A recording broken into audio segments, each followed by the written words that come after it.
UGC net JRF history के exam में बहुत ही इंपॉर्टेंट टॉपिक है। तो स्टार्ट करते हैं। सबसे पहले आता है सिंधु घाटी सभ्यता। सिंधु घाटी सभ्यता क्या है? आपने सिंधु घाटी सभ्यता के बारे में बहुत कुछ सुना होगा। तो पहले इसका परिचय देखते हैं कि सिंधु घाटी सभ्यता क्यों कहा जाता है। भारत का इतिहास किस पर? सिंधु घाटी सभ्यता से प्रारंभ होता है। कौन सी सभ्यता से? सिंधु घाटी सभ्यता से प्रारंभ होता है, जिसको हम क्या बोलते हैं? जिसे हम हड़प्पा सभ्यता के नाम से जानते हैं। इसको हड़प्पा सभ्यता क्यों कहा जाता है, सबसे पहले ये जानते हैं। इसे हड़प्पा सभ्यता इसलिए कहा जाता है क्योंकि जो सबसे पहले जब हड़प्पा की खुदाई हो रही थी तो सबसे पहले जो क्षेत्र खोजा गया था वो हड़प्पा ही खोजा गया था। और कौन सी नदी के किनारे? सिंधु नदी के किनारे खोजा गया था, जिसके कारण इसको सिंधु घाटी की सभ्यता या हड़प्पा सभ्यता कहा जाता है। फिर आता है कि यह सभ्यता कब से जानी जाती है, ये इसकी खोज कब से हुई। तो ये सभ्यता लगभग कितनी पुरानी है? ये सभ्यता लगभग 2500 ईस्वी पूर्व की है। और कहां पर? दक्षिण एशिया के पश्चिमी भाग में फैली हुई है। मतलब जो आपका एशिया महाद्वीप है, ये एशिया महाद्वीप के कौन से भाग में है? ये पश्चिमी भाग में है। वो भी कौन से एशिया की? दक्षिण एशिया के पश्चिमी भाग में फैली हुई है। और वर्तमान में ये कहां पर है इंडिया में? वर्तमान में ये पाकिस्तान और पश्चिमी भारत के नाम से जानी जाती है। क्योंकि अभी तो ये कहां पर आती है? जब से बंटवारा हो गया है तो मैप का डिवीजन हो गया है ना, तो अभी इसकी कहां पर सिचुएटेड है? ये एट प्रेजेंट पाकिस्तान में। और जो भारत का कौन सा हिस्सा आता है, कौन सी साइड डायरेक्शन आती है? तो ये पश्चिमी भारत की साइड पर आती है। आपसे एग्जाम में कई बार ऐसा क्वेश्चन पूछा जा सकता है इसके डायरेक्शंस को लेकर के कि इसकी अवस्थिति कहाँ है। एशिया में पूछा जाए तो दक्षिण एशिया के पश्चिमी भाग में फैली हुई है। और वर्तमान स्थिति पूछी जाए अगर इसकी, तो आप बताएंगे कि वर्तमान में तो ये पाकिस्तान में है, लेकिन भारत में ये पश्चिमी भारत में है। ठीक है। इसके बाद आता है कि सिंधु घाटी की जो सभ्यता है वो कितनी पुरानी है और कितनी उन्नत है बाकी की सभ्यताओं से। तो सिंधु घाटी की जो सभ्यता है वो मिस्र की सभ्यता, मेसोपोटामिया की सभ्यता, भारत और चीन की, ये चारों सबसे बड़ी सभ्यताएं हैं प्राचीन काल की। लेकिन उनमें से ये कौन सी सबसे बड़ी प्राचीन नगरीय सभ्यताओं में से भी अधिक उन्नत है? अभी तक की जितनी सिविलाइजेशंस मिली है, मिस्र की नील नदी घाटी में, मेसोपोटामिया मिला है, भारत में मिली है, चीन की मिली है, ये जितनी भी सभ्यताएं हैं उसमें सबसे ज्यादा अधिक उन्नत कौन सी है? ये सिंधु घाटी सभ्यता है। ठीक है। इसके बाद आता है नेक्स्ट। अभी हमने इसकी अवस्थिति देखी है, अब हम जानेंगे कि हड़प्पा सभ्यता के सबसे महत्वपूर्ण स्थल कौन कौन से हैं और कब कब खोजे गए हैं और किसने इनकी खोज की, और यहाँ पे प्रेजेंट में ये कहां पर है और सबसे ज्यादा इसमें महत्वपूर्ण क्या है। तो सबसे पहले क्या खोजा गया है? मैंने अभी आपको बताया कि सबसे पहले हड़प्पा की खोज हुई। हड़प्पा की खोज दयाराम साहनी ने 1921 में की थी। अभी प्रेजेंट में ये कहां पर है? ये पाकिस्तान के प्रांत, पाकिस्तान के कौन से प्रांत में? पंजाब प्रांत में मोंटगोमरी जिले में कौन सी नदी के तट पर स्थित है? रावी नदी के तट पर स्थित है। कहां पर स्थित है हड़प्पा? पाकिस्तान के पंजाब में, पंजाब के प्रांत में मोंटगोमरी जिला है, वहां पे कौन सी नदी के किनारे? रावी नदी के किनारे पर स्थित है। इसके बाद यहाँ से महत्वपूर्ण क्या मिला है, महत्वपूर्ण खोज क्या मिली है? तो सबसे पहले हमें इस यहाँ पे किस चीज के अवशेष देखने को मिलते हैं? सबसे पहले जो अवशेष देखने को मिले हैं वो है मनुष्य के शरीर की बलुआ पत्थर की बनी हुई मूर्तियां मिली है, अन्नगार मिले हैं और बैलगाड़ी मिली है। तांबे की बैलगाड़ी मिली है। और अन्नगार कैसे मिले हैं? 6-6 पंक्तियों में डिवाइड है, जो कि 12 है। ठीक है। तो आपको ये याद रहेगा कि हड़प्पा की खोज किसने की? दयाराम साहनी ने की। कब की? 1921 में। कहां पर स्थित है? पाकिस्तान के पंजाब प्रांत में मोंटगोमरी जिले में। कौन सी नदी के किनारे? रावी नदी के किनारे स्थित है। ठीक है। फिर आता है मोहनजोदाड़ो। मोहनजोदाड़ो बेसिकली क्या है? उसको क्या, सिंध लैंग्वेज में, सिंध भाषा में इसको मतलब होता है मृतकों का टीला। इसकी खोज किसने की? इसकी खोज रखालदास बनर्जी, आर डी बनर्जी ने की 1922 में। सबसे पहले कौन सा खोजा गया 1921 में? हड़प्पा। इसी वजह से इसको कौन सी सभ्यता बोली जाती है? हड़प्पा सभ्यता बोली जाती है। उसके बाद दूसरा जो शहर खोजा गया वो कौन सा था? मोहनजोदाड़ो। ठीक है, मोहनजोदाड़ो कहाँ स्थित है? ये भी पाकिस्तान में ही स्थित है, लेकिन ये भी पंजाब के कौन से प्रांत में है? लरकाना जिले में है। हड़प्पा पंजाब के मोंटगोमरी जिले में है और मोहनजोदाड़ो पंजाब के लरकाना जिले में है, लेकिन दोनों अलग अलग नदियों, अलग अलग जिलों में स्थित है। जैसे कि मोहनजोदाड़ो सिंधु नदी के तट पर स्थित है और हड़प्पा रावी नदी के तट पर स्थित है। तो ये बात आप याद रखिएगा, क्योंकि कई बार आपसे मैचिंग में भी ये क्वेश्चन पूछे जाते हैं, या फिर ऑड वन आउट में, या आपसे पूछ लिया जाएगा कि हड़प्पा के बारे में कौन कौन से कथन सही है या कौन सा गलत है। तो आपको अवस्थिति भी पता होनी चाहिए। ठीक है, फिर आती है यहाँ पे सबसे महत्वपूर्ण खोज किस बारे में हुई थी? तो सबसे जो महत्वपूर्ण खोज हुई थी मोहनजोदाड़ो में, उसमें क्या मिला था? विशाल स्नानागार मिले थे, अन्नागार मिला था, कांस्य नर्तकी की मूर्ति मिली थी, पशुपति देव की मोहर मिली थी। मोहर पर किसकी आकृति बनी हुई थी? पशुपति महादेव की। ठीक है, फिर आता है यहां पर सबसे पहले आएगा, तो मोहनजोदाड़ो से क्या मिला है? मोहर पर पशुदेव जो है, पशुपति महादेव, उनकी क्या मिली है? आकृति मिली है। उसके बाद यहाँ पर क्या मिला है? दाढ़ी वाले मनुष्य की पत्थर की मूर्ति मिली हुई है, जिसे सामान्यतः क्या पुरोहित या राजा या शासक ऐसा माना जाता है। और बुने हुए कपड़ों के साक्ष्य मिले हैं मोहनजोदाड़ो से। उसके बाद आता है सूतकांगी डोर। सूतकांगी डोर की खोज स्टीन ने की थी 1929 में। ये कहाँ पर अवस्थित है? पाकिस्तान के दक्षिण पश्चिमी राज्य के बलूचिस्तान में। कौन सी नदी के किनारे? दाशक नदी के किनारे पर स्थित है। अब आपसे कई बार ऐसे क्वेश्चन पूछे जाते हैं मैचिंग में या फिर कैसे भी, तो आपको पता होना चाहिए कि सूतकांगे डोर की खोज किसने की थी? स्टीन ने की थी। कब की थी? 1929 में। ये भी कहाँ मौजूद है? ये भी कहाँ पर अवस्थित है? पाकिस्तान में। कहाँ पर? दक्षिण पश्चिमी राज्य में, दाशक नदी के किनारे, बलूचिस्तान में। और यहाँ से क्या साक्ष्य मिला है हमें? हड़प्पा और बेबीलोन के मध्य जो है व्यापार का केंद्र बिंदु था। व्यापार का केंद्र बिंदु कौन था? सूतकांगी डोर। किनके किनके बीच में? हड़प्पा और बेबीलोन का। फिर आता है चनहूदड़ो। चनहूदड़ो की खोज किसने की थी? चनहूदड़ो की खोज एनजी मजूमदार ने की थी। कब की थी? 1931 में की थी। इसके बाद आता है जो ये कहां पर स्थित है? ये सिंधु नदी के तट पर सिंध प्रांत में स्थित है। कहां पर स्थित है? सिंधु नदी के तट पर सिंध प्रांत पे। यहां से हमें क्या साक्ष्य मिले हैं? यहां से हमें मन के बनाने की दुकानें मिली है और बिल्ली का पीछा करते हुए कुत्ते के पदचिन्ह यानी पैरों के निशान मिले हैं। उसके बाद आता है आमरी। आमरी की खोज किसने की थी? एनजी मजूमदार ने की थी। कब की थी? 1935 में। ये भी कौन सी नदी के किनारे स्थित है? आमरी भी सिंधु नदी के तट पर स्थित है। यहाँ से किस चीज के साक्ष्य मिले हैं? तो यहाँ से हिरण के साक्ष्य मिले हैं। कई बार आपसे क्वेश्चन ऐसे पूछा जाएगा कि हिरण के साक्ष्य कहाँ से मिले हैं, तो आपको पता होना चाहिए कि आमरी से मिले हैं। ठीक है, अब अच्छा एक चीज और याद रखिए कि अब इनकी नदियां कैसे याद करेंगे आप? जैसे मैंने बताया हड़प्पा रावी नदी के किनारे अवस्थित है, तो आपको पता होना चाहिए हरा। हरा से आप इसको डिफाइन कर सकते हैं, ह से हड़प्पा, र से रावी। फिर आता है मोहनजोदाड़ो और सिंधु नदी, तो इसको आप मौसी से कर सकते हैं कि मौ से मोहनजोदाड़ो और सी से सिंधु। सूतकांगे डोर दाशक नदी के किनारे। चनहूदड़ो को चासी से कर सकते हैं, चनहूदड़ो और सी से सिंधु, आमरी सिंधु। ठीक है, इसके बाद आता है नेक्स्ट, इसके महत्वपूर्ण स्थल आते हैं कालीबंगा। कालीबंगा की खोज अमलानंद घोष ने की थी। कब की थी? 1953 में की थी। कालीबंगा कहां पर अवस्थित है? राजस्थान में घग्गर नदी के किनारे अवस्थित है। कालीबंगा को कैसे याद रखेंगे? काघ से, का से कालीबंगा और घ से घग्गर नदी। ठीक है, यहाँ से महत्वपूर्ण साक्ष्य क्या मिले हैं? अग्निवेदिकाएं मिली है, ऊंट की हड्डियां मिली है और लकड़ी का हल मिला है। क्योंकि कालीबंगा जो है यहाँ पे इसका फर्श कैसा होता था? लकड़ी का होता था। यहाँ पे लकड़ी की नालियां मिली है बनी हुई, अलंकृत।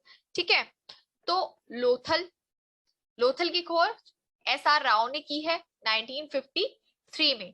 ये कहां पर है? ये गुजरात में है, भोगवा नदी के किनारे। कहां पर? गुजरात में कैम्बे की खाड़ी के नजदीक भोगवा नदी के किनारे पर अवस्थित है। कौन स्थित है? लोथल। यहाँ से क्या क्या मिला है, ये एकमात्र बंदरगाह है, ये मानव निर्मित बंदरगाह के साक्ष्य लोथल से मिले हैं, गोदीबाड़ा मिला है, चावल की भूसी मिली है, अग्नि वेदिकाएं मिली है, और शतरंज का खेल। शतरंज के खेल के साक्ष्य कहाँ से मिले हैं, लोथल से मिले हैं। अग्नि वेदिकाएं दो जगह से मिली हैं, कालीबंगा और लोथल से, ये आप याद रखिएगा। इसके बाद आता है सुरकोतला। सुरकोतला की खोज जेपी जोशी द्वारा की गई थी 1964 में। ये भी कहाँ पर है, ये भी गुजरात में अवस्थित है। और यहाँ से क्या मिला है, घोड़े की हड्डियां और मनके मिले हैं। फिर आती है बनावली। बनावली की खोज आर एस विष्ट ने 1974 में की थी। ये कहां पर अवस्थित है, हरियाणा के हिसार जिले में स्थित है। यहाँ से क्या क्या साक्ष्य मिले हैं, यहाँ से मनके, जौ और हड़प्पा के पूर्व और हड़प्पा संस्कृति के साक्ष्य मिले हैं। मतलब हड़प्पा से पहले की संस्कृति के साक्ष्य और हड़प्पा सभ्यता के साक्ष्य कहां पर मिले हैं, बनावली में मिले हैं। इसके बाद आता है धोलावीरा। धोलावीरा की खोज किसने की थी, आर एस विष्ट ने की थी। कब, 1985 में। बनावली और धोलावीरा ये दो जगह है महत्वपूर्ण जिसकी खोज आर एस विष्ट ने की 1974 में बनावली की, और धोलावीरा की इसके 10 साल बाद, 11 साल बाद आप मान लीजिए 1985 में। इस तरीके से आप याद रखिएगा। बनावली हरियाणा के हिसार जिले में है और धोलावीरा गुजरात के कच्छ रण में स्थित है। धोलावीरा से किसके साक्ष्य मिलते हैं, धोलावीरा से जल निकासी प्रबंधन के साक्ष्य मिलते हैं, जल कुंड के साक्ष्य मिलते हैं। धोलावीरा एकमात्र स्थल है जहां से हमें तीन तरह के 3 टाइप्स ऑफ जो रहने का सिस्टम है मकान का वो मिला है, ठीक है। और बाकी के हड़प्पा में 2 तरह के मकान पाए जाते थे, 2 तरह के लोग पाए जाते थे, शहर पाए जाते थे, उच्च दुर्ग और निचला दुर्ग। यहाँ से हमें 3 तरह के दुर्ग को मिला है। फिर आती है अब इनकी सबसे महत्वपूर्ण जो योजना आती है वो आती है नगरीय योजना, हड़प्पा सभ्यता की नगरीय और विन्यास, जिसके लिए बहुत ही क्या है, फेमस है। तो सबसे पहले जानते हैं जो हड़प्पा सभ्यता है ये किसके लिए जानी जाती थी, अपनी नगर योजना प्रणाली के लिए जानी जाती थी। आप देख रहे होंगे इस पिक्चर में ये इनकी टाउन प्लानिंग है। ये देखिए ये जो आ रहा है ये वाला एरिया, ये आ रहा है, ये क्या है, ये रावी नदी है, ठीक है। और ये कैसे है, ये चारों तरफ से कैसा किया गया है, दुर्गीकृत किया गया है। और बीच में ये सारी जो है सड़कें बनी है, घर मकान बने हुए हैं। आपको आपको दिख रहा होगा कि ये जो ऐसे क्रॉस करके आ रहा है प्लस में निशान में, ये क्या है, ये ग्रिड पैटर्न पर आधारित है। और इन्होंने इसको पूरी तरह से कैसे कर रखा है, दुर्गीकृत, किलेबंद कर रखा है, ठीक है। तो उस जमाने में मतलब इतने साल पुराने में ये लोग इस तरीके से रहते थे। यहाँ पे कितने 2 फ्लोर के घर भी मिले हैं हड़प्पा सभ्यता में, ठीक है। तो अब जानते हैं, देखिए हड़प्पा सभ्यता में ध्यान देने योग्य बात क्या है कि इस सभ्यता में कैसी ग्रिड प्रणाली मौजूद थी, जिसके अंतर्गत कैसे सड़कें एक दूसरे को समकोण पर क्या करती थी, काटती थी, एक दूसरे को क्या करती थी, समकोण पर काटती थी। ये देखो जैसे ये आ रहा है और ये आ रहा है, ठीक है। ये क्या है, सड़कें हैं। और ये क्या बनाया गया है, ये चौराहे बनाए गए हैं। और आप देख सकते होंगे ये क्या है, ये सिंधु नदी है, रावी नदी। और ये सारा का सारा क्या कर रखा है, इन्होंने किले बंद कर रखा है, ठीक है। तो इस तरह से इनकी टाउन प्लानिंग थी। फिर आती है सबसे महत्वपूर्ण इनकी विशेषता क्या आती है, अन्न भंडार का निर्माण कहां पर है, हड़प्पा सभ्यता के नगरों की प्रमुख विशेषता है जो कि ये लोग यहाँ पे करते थे। इनके अन्न के जो भंडार थे वो ये हैं, ये रावी नदी से इस तरफ करते थे ताकि अनाज जो है वो सी लेना या बाढ़ से प्रभावित ना हो, ठीक है। फिर आता है नेक्स्ट, जली हुई ईंटों का प्रयोग।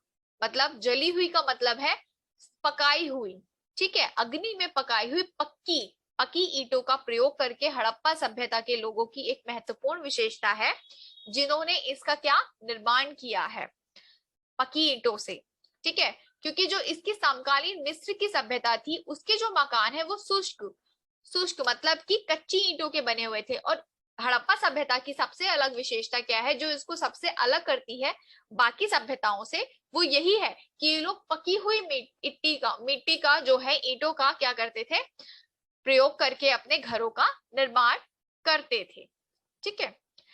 नेक्स्ट आता है, आप ये देख सकते हैं इसमें, ये आपको पिक्चर में दिखाई दे रहा होगा, ये फोर्टिफाइड क्या है, ये जो सबसे ऊंचा है ये इनका दुर्ग है। और ये जो है ये निचला ये क्या आता है, निचला वर्ग जो है, नीचे लोग वो है, इस पे सामान्यता निवास करते थे। ऊपरी उसको क्या बोला जाता था, दुर्ग, और इसको क्या बोला जाता था, निचला शहर। ठीक है, तो आप ऐसे याद करिए कि जो मोहनजोदाड़ो है और हड़प्पा के नगरों में अपने अपने दुर्ग थे। ठीक है, जो नगरों से कुछ ऊंचाई पर स्थित होते थे, ठीक है, उसमें कौन रहते थे, उच्च वर्ग रहते थे। जो चीज ऊंचा है समझ लो वहां पे ऊंचे लोग रहते हैं, जो चीज नीची है उसमें क्या करते थे ये लोग, निचले लोग, जो आम लोग होते थे वो निवास करते थे। ठीक है, दुर्ग से नीचे सामान्यतः ईंटों से निर्मित नगर होते थे जिनमें सामान्य लोग क्या करते थे, निवास करते थे। ठीक है, ये चीज आप याद रखिएगा। फिर आती है सबसे महत्वपूर्ण इसकी जल निकासी। जैसे हड़प्पा सभ्यता में जल निकासी प्रणाली बहुत ही प्रभावी थी। हर घर के अंदर जो होते थे वो छोटे और बड़े, उनके स्वयं के पर्सनल क्या होते थे, स्नानागार होते थे उनके आंगन में। ठीक है, कालीबंगा के क्या बहुत से घरों में क्या मिले हैं, कुएं नहीं मिले हैं, क्योंकि वहां पे कुएं कैसे मिलेंगे, वहां पे तो लकड़ी का फर्श होता था, लकड़ी से बनाया जाता था। तो वहां पे रेगिस्तान है, कालीबंगा कहाँ है, राजस्थान में है, तो वहां पे तो कुएं और पानी का वैसे ही आपको पता है कितना शॉर्टेज होता था। तो अभी भी वही चीज है। तो कुछ स्थान जैसे कि लोथल और धोलावीरा में क्या है, संपूर्ण विन्यास मजबूत, मतलब विन्यास मतलब उसका जो फोर्टिफाइड है, पूरा चारों तरफ से किलेबंद होता था। नगर क्या था, दीवारों द्वारा भागों में विभाजित थी। मजबूत नगर दीवारों द्वारा विभाजित थी। ठीक है, मतलब पूरा उसको चारों तरफ से घेर के अलग अलग बना दिया जाता था कि ये उच्च वर्ग का है, ये निचले वर्ग का है, और ऐसे करके ये लोग विभाजित थे। जैसे कि आप ये स्नानागार में देख सकते हैं, ये देख रहे हैं, ये क्या है, ये स्टेयर्स है, ये इनका पूरा स्नानागार है, जो कि ये क्या सीढ़ियां होती थी इनमें स्नानागार में, उत्तर की तरफ और दक्षिण की तरफ बनाई जाती थी। और स्नानागार का प्रयोग ये लोग किस लिए करते थे, धार्मिक प्रयोजन के लिए किया जाता था। ठीक है, आप लोग देख सकते होंगे कि कितना बड़ा यहाँ पे इन लोगों का पूरा स्नानागार बना हुआ है, जो कि अपना खुद का पर्सनल होता था। ठीक है, नेक्स्ट देखते हैं। नेक्स्ट जो उनकी विशेषता है वो क्या आती है, ये आप देख रहे होंगे कि ये क्या है, पिक्चर में मिट्टी के बर्तन बनाए गए हैं। तो जो मिट्टी के बर्तन की विधि है वो पूर्णतः प्रचलन में थी, क्योंकि जैसे ही नवपाषाण ताम्रपाषाण जो काल खत्म हुआ था, वैसे ही हड़प्पा सभ्यता आ गई थी। तो नवपाषाण में वैसे ही चिकने चाक पर बने मिट्टी के बर्तन जो थे अपने उत्कृष्ट थे, उन्होंने सीख ली थी। तो हड़प्पा सभ्यता तक आते आते ये लोग क्या करते थे, विशेष बर्तन बनाते थे, चमकदार बर्तन बनाते थे, अच्छे अच्छे डिजाइन किए हुए, आप लोग पिक्चर्स में देख सकते होंगे। तो मिट्टी के बर्तन बनाने की विधि से ये लोग पूर्णतः परिचित थे और प्रचलन में भी थी। इसके बाद आती है जो हड़प्पा वासियों की स्वयं क्या थे, उनके विशेष अपने बर्तन होते थे। जैसे कि ताम्रपाषाण काल में कौन सी संस्कृति के, मालवा संस्कृति के बर्तन अपने उत्कृष्ट थी, इसी वजह से वो अपने मृत भांडों की वजह से वो सबसे अलग पाई जाती है। उसी तरह से हड़प्पा वासियों के भी क्या थे, मिट्टी के बर्तन स्वयं के अलग होते थे, अलग प्रकार के होते थे। ये लोग कैसे बर्तन बनाते थे, ये लोग चमकदार बर्तनों का निर्माण करते थे। इनमें क्या थे, ये लोग आभूषण के प्रेमी थे। तो उस समय पे सोनार वगैरह सारे लोग होते थे, जौहरी वर्ग जिसको बोला जाता था, जो लोग कौन से सोने चांदी और कीमती पत्थरों से आभूषण का निर्माण करते थे। जैसे कि ये लोग लाजवर्द है, सोना है, सोना कहाँ से मंगवाते थे, कोलार से मंगवाते थे, अफगानिस्तान से मंगवाते थे। चांदी कहाँ से मंगवाते थे, खेजड़ी से मंगवाते थे। तांबा भी मंगवाते थे। तो ये सारी चीजें कहाँ से, जब पत्थरों का आभूषणों का जो है इन लोगों को बहुत शौक था, तो ये लोग क्या करते थे, आप लोग देख रहे होंगे पिक्चर में कितने सारे आभूषण बने हुए हैं, मन के बने हुए हैं, सीपियां बनी हुई हैं। तो ये सब चीजों का प्रयोग करते थे। तो ये वहां पे एक शिल्प वर्ग भी मौजूद था। ये लोग सारी धातुओं से परिचित थे, सिर्फ और सिर्फ किससे परिचित नहीं थे, ये लोग, इन लोगों को लोहे का ज्ञान नहीं था। लोहे का ज्ञान 1000 ईसा पूर्व में आता है, जब आर्य आए थे इंडिया में। भारत में जब आर्यों का आगमन होता है तब से माना जाता है लोहे का प्रचलन। ठीक है, इसके बाद आते हैं ये लोग, जब अब जाहिर सी बात है कि मिट्टी के बर्तन बना रहे हैं, सोने चांदी बना रहे हैं, व्यापार विनिमय हो रहा है हर चीज का, तो कोई मापतौल की इकाई भी तो होगी ना। तो क्या है, आप देख सकते होंगे ये जो ट्राइंगल्स बने हुए हैं, स्क्वायर्स बने हुए हैं, क्या है बॉक्सेस में, ये माप है, बाट है। तो कैसी अनगिनत संख्या में मिले मोहरों, एक समान लिपि, वजन और मापन की विधियों से सिंधु घाटी सभ्यता के लोगों के जीवन के बारे में पता चलता है कि ये लोग व्यापार के महत्व के बारे में भी जानते थे। मतलब इनकी जो जीवन में क्या व्यापार का भी महत्व था। तो कैसे था ये बाट, 16 के गुणज में था। ठीक है, और इनमें कोई वो सिक्के तो चलते नहीं थे, इनमें कैसा सिस्टम था, बार्टर सिस्टम था। वस्तु विनिमय आधार पर ये लोग क्या करते थे, व्यापार करते थे और लेन देन करते थे। ठीक है, मतलब एक हमने आपसे ये चीज ले ली, उसके बदले में आप ये ले लीजिए। तो चीजों का क्या करते थे ये लोग, अदला बदली करते थे, वस्तु विनिमय करते थे। ठीक है, उसके बाद आती है इनकी लिपि। उसके बाद आती है इनकी लिपि, जो कि बहुत महत्वपूर्ण है। जैसे कि क्या, सिंधु घाटी सभ्यता में बहुत कम मात्रा में लिखित साक्ष्य मिले हैं। ठीक है, जिन्हें क्या अभी तक पढ़ा नहीं जा सका है, क्योंकि इसकी लिपि की खोज अभी भी चल रही है। इनकी लिपि, इनको हमें ये तो पता है कि ये लोग पढ़ने लिखने में सक्षम थे, सब चीजों में सक्षम थे, लेकिन इनकी लिपि आज तक पढ़ी लिखी नहीं जा सकी है। फिर आता है, एक परिणाम के अनुसार सिंधु घाटी सभ्यता में राज्य और संस्थाओं की प्रकृति को भी समझना काफी कठिन है, क्योंकि कोई लिखित साक्ष्य नहीं है, हम लोग इनकी लिपि नहीं पढ़ सकते, तो उसके माध्यम से हम ये नहीं जान सकते हैं कि वहां पे कोई शासन व्यवस्था थी या नहीं थी, या इसका पतन कैसे हुआ, इसके बारे में अभी भी अज्ञात है। फिर आती है मोहरें। मोहरों और टेराकोटा की मूर्तियों पर किसके सांड के चित्र मिले हैं, तथा पुरातात्विक खुदाइयों से बैलों से जुते हुए खेत के साक्ष्य मिलते हैं। जैसे कि आप ये देख रहे होंगे, ये मोहर है जिसपे क्या बैल बना हुआ है। ठीक है, ठप्पा मारकर ये सारी चीजें बनाई गई हैं।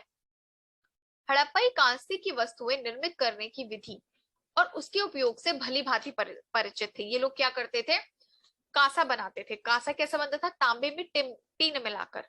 ठीक है, तो इन लोगों को क्या बोला जाता है, हड़प्पा की सभ्यता के लोगों को हड़प्पाई सभ्यता तो बोला ही जाता था, सिंधु घाटी तो सभ्यता बोला ही जाता था, लेकिन एक नई धातु का निर्माण करने के कारण इनको कौन सी सभ्यता भी बोली जाती है, कांस्य सभ्यता भी बोली जाती है। ठीक है, फिर आता है नेक्स्ट कि सिंधु घाटी सभ्यता का पतन हुआ कैसे। तो सिंधु घाटी सभ्यता का जो पतन था वो लगभग 1800 ईसा पूर्व में हो गया था, परंतु उसके पतन के कारण अभी भी क्या है, विवादित है और अज्ञात है। ठीक है, क्योंकि एक सिद्धांत, एक मत नहीं है, सब सब जो भी इतिहासकार है, जो भी खोज हुई है, उसके आधार पर सबका अपना अपना अलग अलग मत है। तो अभी क्या है, ये विवादित है। एक सिद्धांत कहता है कि इंडो यूरोपियन जनजातियों जैसे कि आर्यों ने सिंधु घाटी सभ्यता पर आक्रमण कर दिया था और उसे हरा दिया था, जिसके कारण सिंधु सभ्यता का जो है पतन हो गया था। लेकिन हमें ये पता है कि सिंधु सभ्यता के जो लोग थे वो कबीली पर आधारित थे। ठीक है, ये लोग युद्ध प्रिय नहीं थे, शांति प्रिय थे। यहाँ से कोई भी तलवार या इस तरह के अस्त्र शस्त्र हमें नहीं मिले हैं, तो हम ये एक अंदाजे से बता सकते हैं कि हाँ, आर्य आ गए थे, इसलिए इनका युद्ध हुआ होगा और पतन हो गया होगा, लेकिन ऐसा नहीं है। फिर आता है, प्राकृतिक कारण भी हो सकते हैं, जैसे कि भूगर्भीय या जलवायु संबंधी हो सकता है, बाढ़ आ गई हो या भूकंप आ गया हो। ठीक है, तो ये भी एक अंदाजा लगाया जाता है कि नदी सूख गई हो। यह भी कहा जा सकता है कि सिंधु घाटी सभ्यता के क्षेत्र में अत्यधिक विवर्तनिक विक्षोभ हो, यानी कि भूकंप की उत्पत्ति हुई हो, जिसके कारण से अत्यधिक मात्रा में भूकंप की उत्पत्ति हुई है और सब चीजें अस्त व्यस्त हो गई। एक अन्य कारण भी हो सकता है कि नदियों द्वारा अपना मार्ग बदलने के कारण खाद्य उत्पादन क्षेत्रों में बाढ़ आ गई हो या नदी सूख गई हो।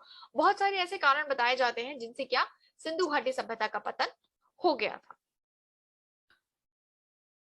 Thank you.